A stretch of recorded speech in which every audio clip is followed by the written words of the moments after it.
Vous abordez là un sujet très intéressant, la limitation d'âge. Est-ce que vous le redoutez au sein du CNT?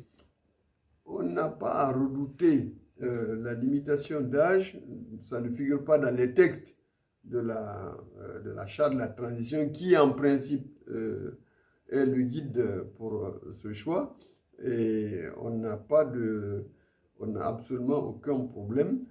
S'il y a une limitation d'âge de fait, eh bien, nous n'avons pas de problème. Nous avons suffisamment de cadres, de jeunes cadres dans notre parti, l'UFD, des jeunes cadres très éveillés, très engagés, très avancés pour occuper n'importe quel poste, y compris celui de président de la République. Donc, vous, si demain le CNT décidait d'introduire une loi ou adopter une loi limitant l'âge pour l'élection présidentielle, vous ne serez pas fâché? Il n'y aura pas de problème, mais on est obligé de répéter avec force.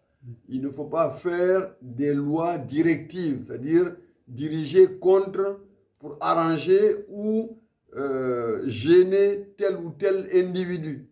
Ce n'est absolument pas productif et nous ne cessons pas de rappeler, nous l'avons rappelé à l'ancien président Alpha Condé qu'il avait fabriqué un passage, il avait dirigé la rédaction d'un passage du texte au CNT qui levait la limitation d'âge qui existait dans la loi fondamentale à son profit. Et vous avez vu jusqu'où ça nous a conduit. Et en même temps, l'exemple ivoirien est encore là dans nos mémoires. On a fabriqué au nom de l'ivoirité un texte qui visait exclusivement un individu. Et vous avez vu que c'est la guerre civile qui s'en est suivie.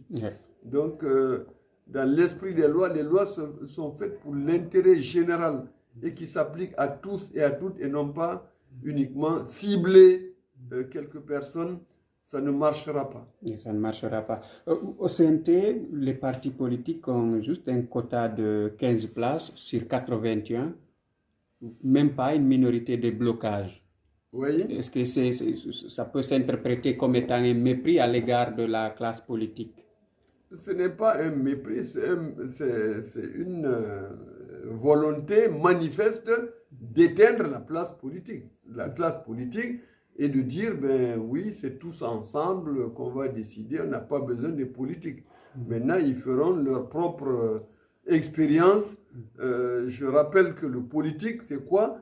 C'est fixer des objectifs, fixer les conditions dans lesquelles ces objectifs doivent être atteints, fixer les voies et moyens d'atteindre ces objectifs et les contrôler. Et le technocrate ou le technicien, c'est celui qui exécute une tâche. De toutes les tâches que vous avez citées, le technicien ne fait qu'une seule. Il n'en fait pas deux. Donc s'ils estiment, eux, qu'on peut se passer de définition d'une politique, eh bien ça, c'est leur problème. Ils feront leur propre expérience. Nous avons dit qu'à cet égard, qu'on attend toujours la feuille de route de la transition. Le gouvernement est installé, normalement, on devrait avoir toute affaire cessante, au moins la feuille de route pour savoir à quoi on s'engage. Et nous sommes obligés de leur rappeler un principe qui est universel, qui dit que 2 ou 3 décisions ne font pas une politique. C'est très important à savoir.